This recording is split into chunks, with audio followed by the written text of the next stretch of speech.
Uttara milestone কলেজের আকাশে হঠাৎই কালো ধোঁয়ার বিস্ফোরণ। F-7 BGI মডেলের একটি যুদ্ধবিমান হু হু করে নেমে আসে শিক্ষার্থীদের কোল জুড়ে। ক্লাসে বসে থাকা কেউ জানত না আর কয়েক মুহূর্ত পর পুড়ে ছাই হয়ে যাবে তাদের জীবন, স্বপ্ন, হাসি, সবকিছুই। আর বিমানটি সেটি চালাচ্ছিল স্কোয়াড্রন লিডার তৌকির। মাত্র 1 বছর হলো তার বিয়ে হয়েছে। বাসায় এখনো নতুন বউয়ের হাসি। তেমন ছুটি মেলে না বলে ঘুরতে যাওয়া হয়নি কোথাও। প্রশিক্ষণ শেষ হলে হয়তো হয়ে উঠতেন একজন দক্ষ সাহসী স্কোয়াড্রন, বাঁচিয়ে রাখতেন আকাশপথের নিরাপত্তা। কিন্তু সেই আকাশ কিলে ফেলল তাকে। 21 জুলাই সোমবার বিকেল 3:45টার দিকে সম্মিলিত সামরিক হাসপাতালে মারা যান স্কোয়াড্রন লিডার তৌকির। জানা যায় বিমানটি দুপুর 1:06 উড্ডয়ন করেছিল এবং মাত্র 12 মিনিট পর বিধ্বস্ত হয়, যার ফলে ক্যাম্পাসে আগুন ধরে যায় এবং ব্যাপক ক্ষয়ক্ষতি হয়। বিমানটি ছিল বাংলাদেশ বিমান বাহিনীর F-7 BGI মডেলের প্রশিক্ষণ বিমান। এটি চালাচ্ছিলেন স্কোয়াড্রন লিডার তৌকির ইসলাম সাগর। ঘটনার সময় বিমানে তিনি ছিলেন বলে প্রাথমিকভাবে জানা গেছে, তবে অন্য কেউ ছিলেন কিনা তা এখনও স্পষ্ট নয়। বিমানটি মাইলস্টোন কলেজের হায়দার হল নামক ভবনের ছাদে, বিশেষ করে ক্যান্টিনের ওপর আছড়ে পড়ে। এটি কলেজের প্রাথমিক শাখার কাছাকাছি, যেখানে প্লে গ্রুপ থেকে 7ম শ্রেণীর ক্লাস চলছিল। সৌভাগ্যবশত দুর্ঘটনার কিছুক্ষণ আগে প্রাথমিক শ্রেণীর ক্লাস শেষ হয়েছিল, তবে কিছু শিক্ষার্থী এখনও ভবনে ছিল।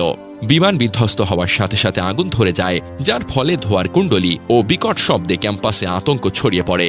শিক্ষার্থী ও শিক্ষকরা ভয়ে চিৎকার করে এবং অনেকে দৌড়ে নিরাপদ স্থানে যাওয়ার চেষ্টা করেন। তবে ঢাকার মতো জনবহুল ও ঘনবসতিপূর্ণ শহরের আকাশে প্রশিক্ষণ বিমান উড্ডয়ন একটি চরম অপরিণামদর্শী ও দায়িত্বজ্ঞানহীন সিদ্ধান্ত বলে আমরা মনে করি। এ ধরনের ঝুঁকিপূর্ণ কার্যকলাপের মাধ্যমে সাধারণ মানুষের জীবনকে সরাসরি বিপদের মুখে ঠেলে দেওয়া হয়, যা কোনোভাবেই গ্রহণযোগ্য নয়। এই ঘটনায় অনেক তাজা প্রাণ ঝরে গেছে। এ দায় শুধু একটি দুর্ঘটনা বলে এড়িয়ে যাওয়া সম্ভব নয়, এটি ছিল চূড়ান্ত অপেশাদারিত্ব ও খামখেয়ালিপনার নির্মম প্রতিফলন। সংশ্লিষ্ট বাহিনী ও দায়িত্বপ্রাপ্ত ব্যক্তিদের অবশ্যই এই ঘটনার জন্য জবাবদিহির আওতায় আনতে হবে। জানা যায় বিমান দুর্ঘটনার সময় ক্লাস চলছিল প্রাথমিক শ্রেণীর শিশুদের। হঠাৎ বিকট শব্দে কেঁপে ওঠে স্কুল ভবন, আর ধোঁয়ার কুণ্ডলিতে আতঙ্ক ছড়িয়ে পড়ে। তাৎক্ষণিক শিশুরা ভয়ে চিৎকার করে কাঁদতে শুরু করে। অনেকেই ক্লাসরুম থেকে বেরিয়ে দৌড়ে মাঠে চলে আসে। সরেজমিনে দেখা যায় মাইলস্টোন কলেজের মূল ক্যাম্পাসের উত্তর পাশে খেলার মাঠ ঘেঁষা অংশেই বিমানটি আছড়ে পড়ে। পাশেই অবস্থিত প্রাইমারি শাখার ভবন। দুর্ঘটনার পরপরই ছুটে আসেন শিক্ষার্থীদের অভিভাবকেরা। অনেক মা বাবাকে গেটের বাইরে দাঁড়িয়ে সন্তানদের নাম ধরে ডেকে কাঁদতে দেখা যায়। নাবিলা নামের কলেজ শাখার এক শিক্ষার্থী বলেন, বিকট শব্দ হতেই ক্লাসের শিশুরা ভয় পেয়ে চিৎকার শুরু করে। আমরা বুঝে উঠতে পারছিলাম না কি হয়েছে। জানালার পাশে ধোঁয়া দেখা যাচ্ছিল। কিছু শিক্ষার্থী দৌড়ে নিচে নেমে যায়। বাচ্চারা ভেতরেই ছিল, কেউ বের হতে পারেনি। ফারজানা হক নামের এক অভিভাবক বলেন, হঠাৎ একটা বড় আওয়াজ হলো, তাকিয়ে দেখি ধোঁয়া উঠছে। স্কুলের পাশে আগুন আর ধোঁয়া দেখা যাচ্ছিল। শিশুদের কাঁদতে দেখেছি। ঢাকা মহানগর পুলিশের উত্তর বিভাগের উপপুলিশ কমিশনার মহিদুল ইসলাম বলেন, ঘটনার পরপরই এলাকার নিরাপত্তা বাড়ানো হয়েছে।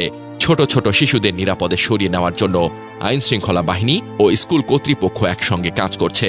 অন্যদিকে উত্তরায় বিমান বিধ্বস্তের ঘটনায় দগ্ধ হয়ে অন্তত ৩৫ জনকে ঢাকা মেডিকেল কলেজ হাসপাতালের বার্ন ইউনিটে পাঠানো হয়েছে বলে জানিয়েছেন উত্তরা আধুনিক মেডিকেল কলেজ হাসপাতালের চিকিৎসক ডাক্তার অমলকান্তি নাথ। তিনি বলেন, আহতদের মধ্যে যারা কম গুরুতর তাদের হাসপাতালেই রাখা হয়েছে, তবে যারা এসেছেন সবার শরীরেই দগ্ধ হওয়ার চিহ্ন রয়েছে।